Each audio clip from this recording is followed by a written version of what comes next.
Recognizing that they needed to give children like Joseph a voice, in 1994, Children's Hospital Los Angeles organized a team of experts, now called the Audrey Hepburn CARES Team, to help identify possible cases of child abuse.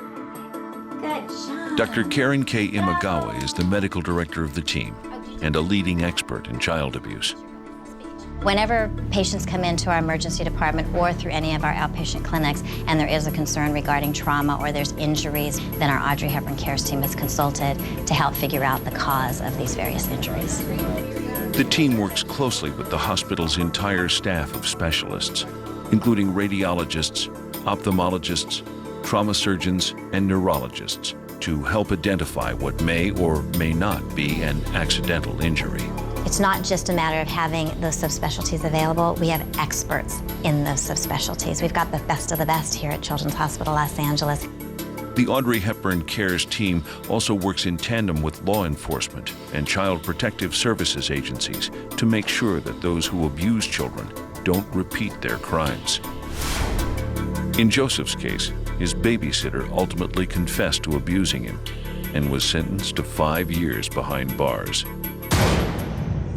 For another Southern California family, the abuser turned out to be even closer to home.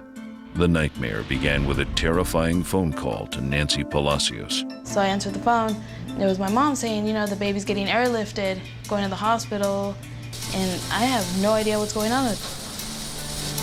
As a working mom, Nancy entrusted her boyfriend and parents to take turns caring for Jordan. Now, they all rushed to Children's Hospital Los Angeles to take turns again, this time in the intensive care unit. When my boyfriend picked me up from work, I asked him, you know, what happened to Jordan? He told me, well, you know, Nancy, I was giving him a bath, and he fell in the bathtub. And he looked kind of teary-eyed. As the trauma specialists at Children's Hospital fought to keep down the swelling of Jordan's brain, the CARES team, suspecting abuse, contacted the Special Victims Bureau of the Los Angeles County Sheriff's Department. When I first saw Jordan, he was unconscious, of course, many tubes and breathing apparatus, and bandages around the head, very significant brain swelling. I actually had inquired of the medical staff in the intensive care if we had a death imminent situation. It looked like he fell out of a 10-story building. I thought I was losing my baby, you know? My son was dying. Here's where the CARES team really helps. When we walk into that waiting room and we're going to talk to a family member, if I already have some very crucial medical information as far as what's plausible or not as to what caused these injuries, that's excellent because I'm now going to get a history from the parent or the guardian. Oftentimes that's not going to be the truth. I sat down with the mother, and of course, part of my job is I'm observing. How is she responding? How is she acting? Nancy was extremely upset. But as I asked her, who was the actual caretaker of Jordan when this happened yesterday? And she said it was her boyfriend. And I asked where he was. And she said he's in the car. He's asleep. I'm just a regular person also, but when I hear if there's a child near death, I don't know that I'd be in the car sleeping. O'Quinn woke the boyfriend to talk to him. The boyfriend, of course, was telling me that Jordan had an unaccelerated fall out of the tub, that he struck his head on a tile floor. Certainly could have caused injury, absolutely. But what I was hearing from Dr. Imagawa was that this child had some brain infarction, which is actually a dying of some tissue of the brain, and retinal hemorrhaging, which is bleeding behind the eyes, meaning that some outside force accelerated the child's head into the tub. And because of that, there's a criminal case now. After I saw Jordan in the ICU, like, I didn't even want to look at my boyfriend anymore. I told him, get out. You're not in this house anymore.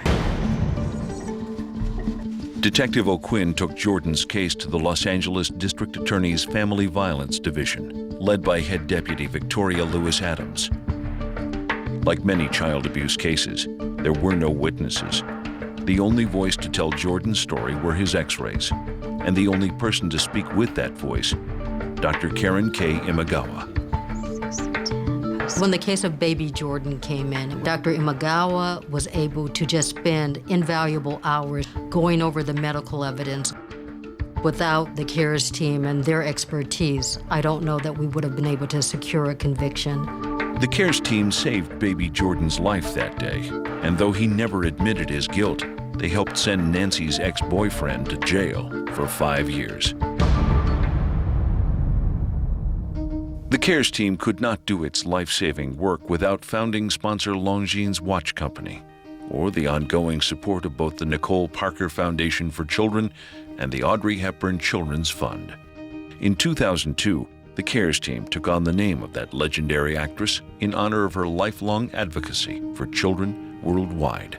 My mother, Audrey Hepburn, had several important goals and wishes with respect to charitable and humanitarian work. One of them was the theft of childhood. And there is no greater example of the theft of childhood than child abuse, in a way the greatest crime there is. Ever since playing Audrey Hepburn in a biographical movie, actress Jennifer Love Hewitt has helped carry on Hepburn's philanthropic legacy as the honorary godmother of the Audrey Hepburn CARES team. Being around those kids is so beautiful. It's very humbling. You think you know what stress is, you think you know what a bad day is, and you see these kids who have been abused, beaten, burned, sexually abused, physically, emotionally, mentally, and you look at them and you go, wow, I really don't know anything. Dr. Imagawa is a walking angel, and these doctors care more about humanity and children and what they've been through than any people I've ever been able to meet. It's very touching. We're advocating for these children, not just for that one moment in time where they may have been abused, but to advocate for them in the future, making sure they're getting coping skills, making sure that their mental health issues are taken care of so that they won't then perpetuate the things that were done to them. For baby Jordan, that meant getting the rehabilitation services he needed to rebuild the strength and coordination he lost to brain damage. I see Jordan as a miracle baby. He could have died that day, you know, and when I see him playing, it's amazing. Despite severe damage to his optic nerve, 5 years after his babysitter abused him, Joseph Bandiak miraculously has 20/20 vision. He actually has no fear. Yeah, It's almost like because of the abuse, it's like he can go through anything. He's so strong. he loves superheroes, and we always think he does because in our eyes, he's kind of like a superhero for surviving. For me, abused children are they are the bravest people we have. They're the bravest people we have because in the face of it all, at the end of the day, they still just want to watch a cartoon, and they still just want to have a grilled cheese sandwich, and they still want to play with their friends on the playground, except some of them can't because forever their limbs have been damaged from somebody abusing them, and they can't run like other kids. And it's not right. It's not right. These children need our voice. They need to be heard.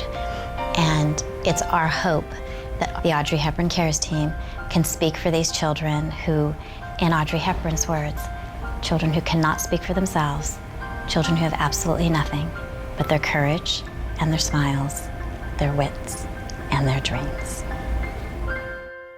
Drop off a new unwrapped toy or sports equipment at any CVS pharmacy or fire station and help support the Spark of Love toy